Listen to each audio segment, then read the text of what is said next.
Hi, my name is Calvin Metz. This is Josh Phillips, and this is the yellow belt tape of Aiki Combat.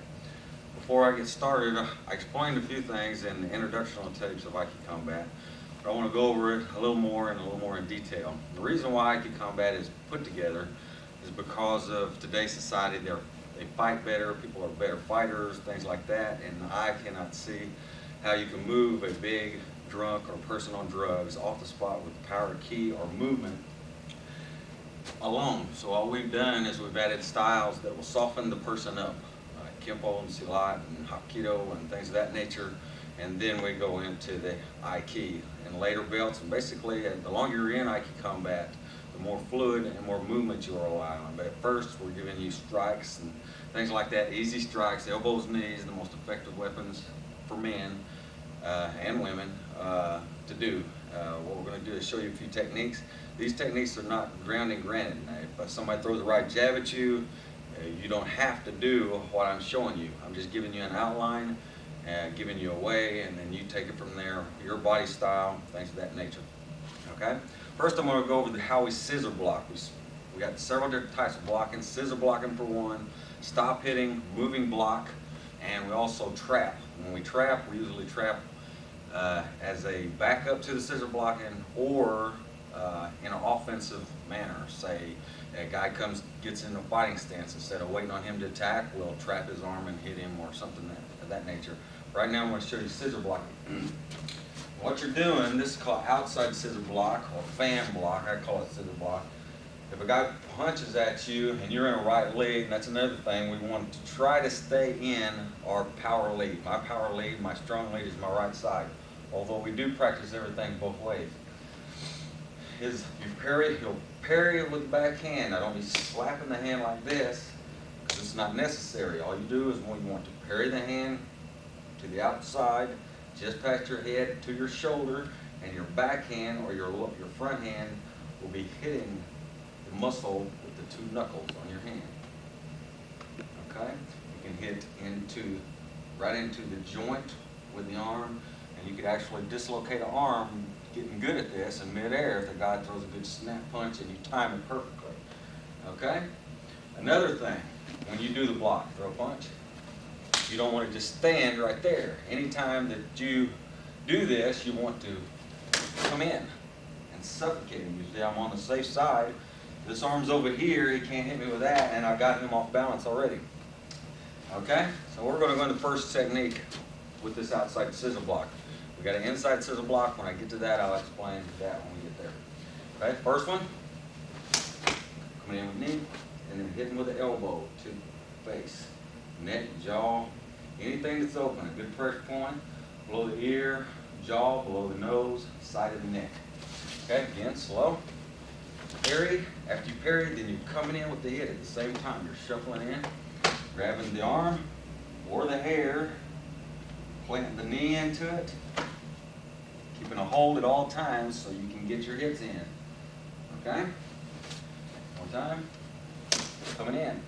Grab. Knee. Elbow. Okay? Next one we're going to do, this has got a little kicking combination on it. Same thing. Here, you grab the arm and you're going to kick to the groin, although you want to kick to the body or the center of the body.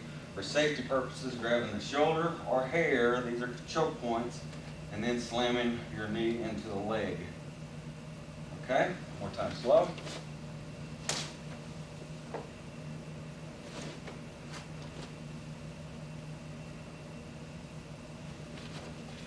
One time.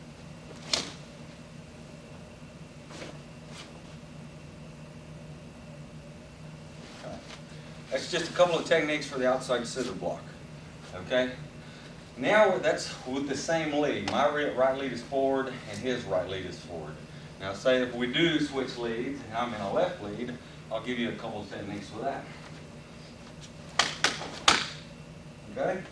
What I just did there, over here, is I come in, parried with the front hand, hit with the back, coming in, grabbing the arm, come down with the low elbow to the ribs, come up, blocking the arm so he can't come back and hit me, control, and slam my knee into his leg. Okay, one time.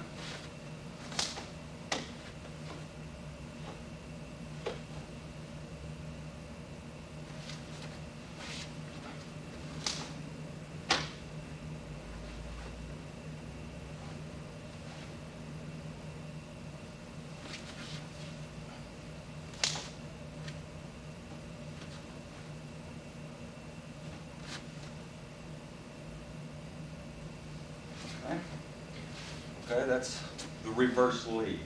Okay, now we're going to go to the inside scissor block. It's probably best shown on this from this lead here. Okay, same thing. If you're going on the inside, you want to parry with the hand, just get it back the head, past the head, and hit the bicep with the two knuckles. Very painful. It paralyzes the arm. You don't want to punch you with that arm anymore. What you're doing. Okay.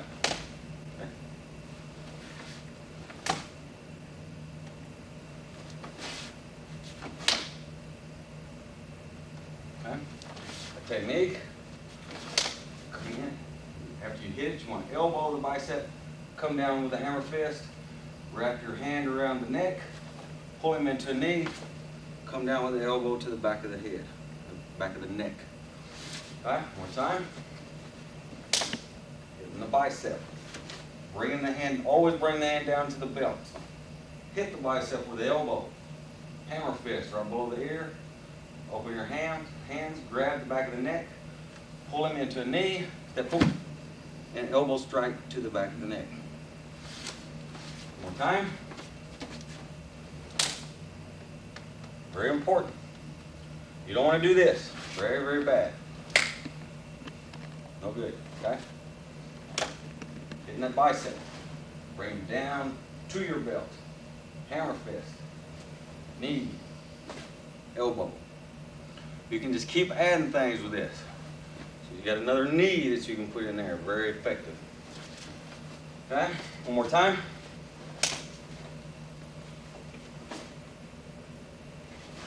Okay, that is a reverse lead inside scissor. Okay, right down. This is what we call a same lead. Still the same thing. You want to hit that bicep there. Hit it again. Here's a knife hand maybe, and a knee. It's close to the same. That's one of the good things about this blocking system. It does not matter what he throws, a right or left jab, you can do the same technique. Maybe one step is needed, okay?